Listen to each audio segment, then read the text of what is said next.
अष्टसिद्धि नवनिधि के दाता अस्वर दीन जानकी माता।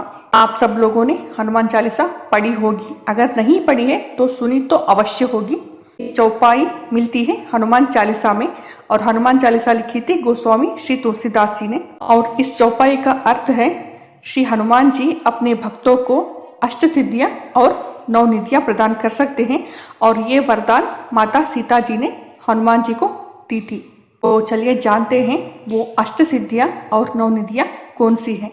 अष्ट सिद्धि और नवनिधि को हम जान ले उससे पहले मैं बता दूं, ये अष्ट सिद्धियां और नवनिधियां कोई मामूली वस्तु नहीं है कि सबको मिल जाए। हजारों वर्ष तक तप करने से भी ये निधियां और अष्ट सिद्धियां प्राप्त नहीं होती। इसके लिए बहुत ही कठिन परिश्रम करना पड़ता है। परिश्रम मतलब जाके काम करना नहीं, तप करना पड़ता है और अपने आप को शुद्ध करना पड़ता है। मनुष्य को सात्विक गुणों से युक्त होना पड़ता है।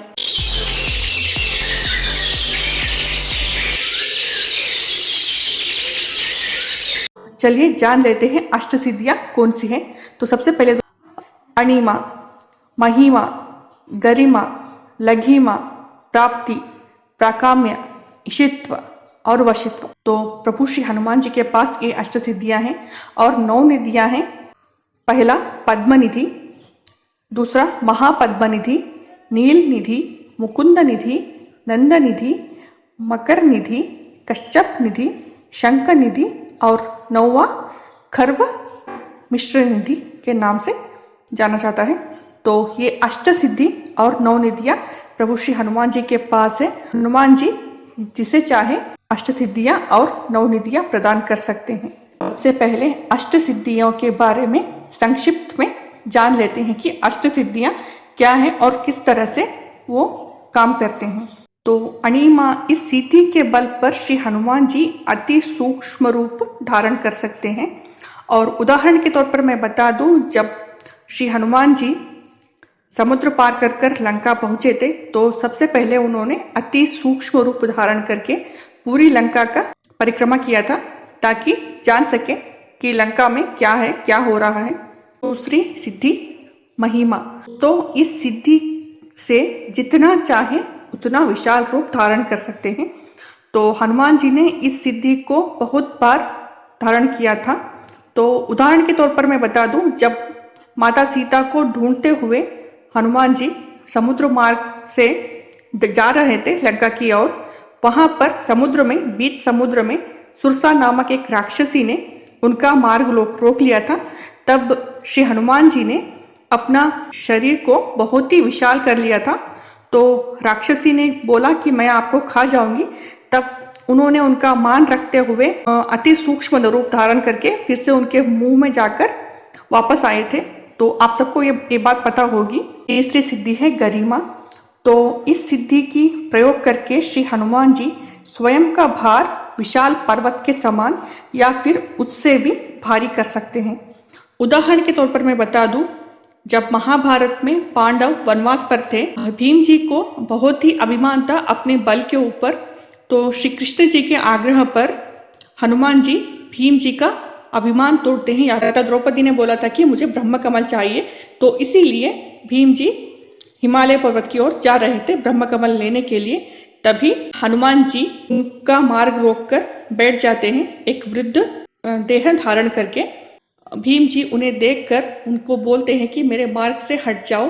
तभी हनुमान जी गरिमा सिद्धि का प्रयोग करके बोलते हैं कि मैं अपने मार्ग से नहीं हट सकता क्योंकि मैं बहुत ही वृद्ध हो चुका हूँ, आप ही मुझे अपने मार्ग से हटा दीजिए।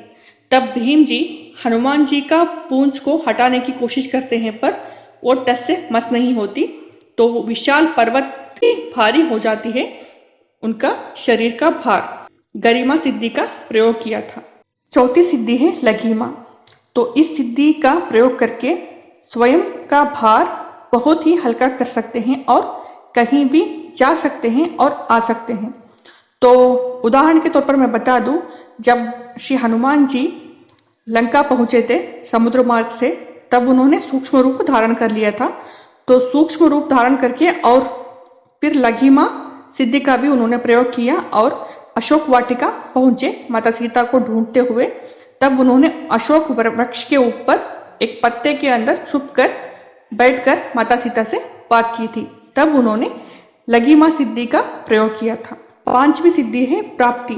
तो दोस्तों, इस सिद्धि के सहायता से या फिर इस सिद्धि के प्रयोग से कोई भी वस्तु या फिर कोई भी भाषा, कोई पशु पक्षी की भाषा प्राप्त करी जा सकती है। हनुमान जी ने माता सीता जी का खोज करते हुए चारों दिशाओं पर ढूंढते हुए उनको जा रहे थे, तब उन्होंने बहुत सारे पशु और पक्षियों से उनकी ही भाषा में बात करी थी, तब उन्होंने प्राप्ति सिद्धि का प्रयोग किया। और छठी सिद्धि है दोस्तों प्राकाम्य। के प्रयोग से श्री हनुमान जी पृथ्वी के गहराई तक जा सकते हैं और आकाश में उड़ सकते हैं और किसी भी देह को धारण कर सकते हैं।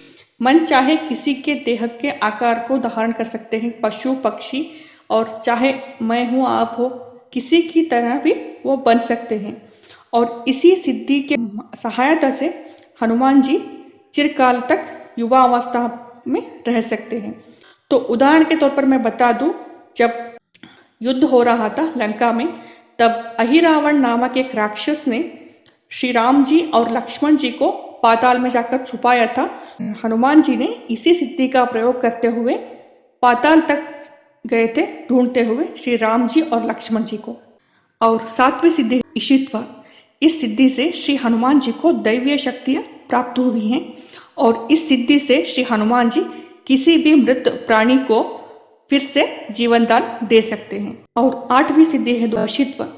तो इस सिद्धि के प्रभाव से हनुमान जी जितेंद्रिय हैं और मन पर नियंत्रण है उनका, और वशित्व के कारण हनुमान जी किसी भी प्राणी को तुरंत अपने वश में कर सकते हैं और उस प्राणी से वो अपनी इच्छा अनुसार कोई भी कार्य करवा सकते हैं। ये थी अष्ट सिद्धियां। अभी जानते हैं 9 निधियों के बारे में। तो सबसे पहला है पद्म निधि। पद्म निधि से संपन्न मनुष्य सात्विक गुण युक्त होते हैं और उनकी अर्जित की हुई संपदा भी सात्विक ही होती है और वो महादानी होते हैं।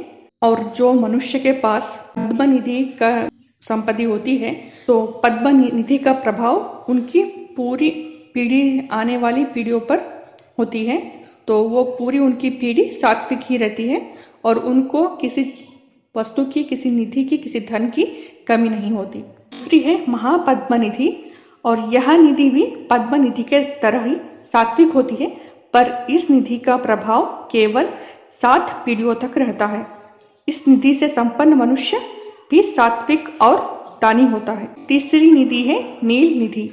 इस निधि में सत्व और रजगुण दोनों होते हैं और जो मनुष्यों में इस निधि का प्रभाव होता है या फिर मनुष्यों के पास ये निधि होती है, उनके पास रजोगुण और सत्वगुण दोनों होते हैं और इस निधि का प्रभाव उनके 3 पीढ़ी तक होता है। और चौथी निधि है मुकुंद निधि।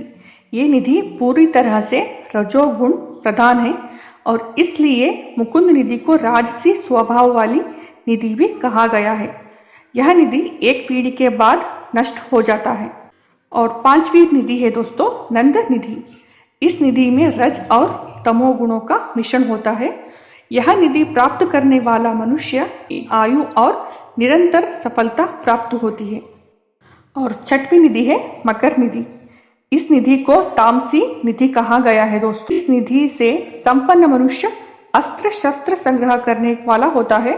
7वीं निधि है कश्यप निधि। यह निधि का जो साधक होता है वो अपनी संपत्ति को छुपा कर रखता है और ना वो स्वयं इसका उपयोग करता है और ना ही किसी को करने देता है। वो सांप की तरह वही उसकी रक्षा करता है। और 8वीं निधि दोस्तों शंख निधि। इस निधि को प्राप्त करने वाला व्यक्ति अपने बारे में ही सोचता रहता है और सिर्फ भोग विलासिता का जीवन ही जीता है। और इसके पास धन तो बहुत होता है दोस्तों, पर इसके परिवार वाले गरीबी में ही जीते हैं और दरिद्र रहते हैं, क्योंकि ये सिर्फ अपने बारे में ही सोचता है। और अंतिम और 9वां निधि खर्व निधि। इसे खर्व निधि भी कहा गया है और मिश्रित निधि भी कहा गया है। दोस्तों खर्व निधि को मिश्रित निधि कहते हैं। ये निधि अन्य 8 निधियों का सम्मिश्रण होता है, इसीलिए इसे मिश्रित निधि भी कहते हैं। इस निधि से संपन्न व्यक्ति जो होता है वो मिश्रित स्वभाव का होता है, अर्थात उसका स्वभाव कैसा है कुछ पता नहीं लगा सकते। वो कुछ कभी भी कुछ भी कह सकता है, कुछ भी बोल सकता है और कब कुछ कर बैठे पता नहीं चलता। ऐसे व्यक्ति का स्वभाव कुछ और कैसे बदल जाए कुछ कह नहीं सकते दोस्त। व्यक्ति स्वार्थी होता है और अपना स्वार्थ सिद्ध करने के लिए कुछ भी कर सकता है और यह व्यक्ति बहुत ही अहंकारी होता है।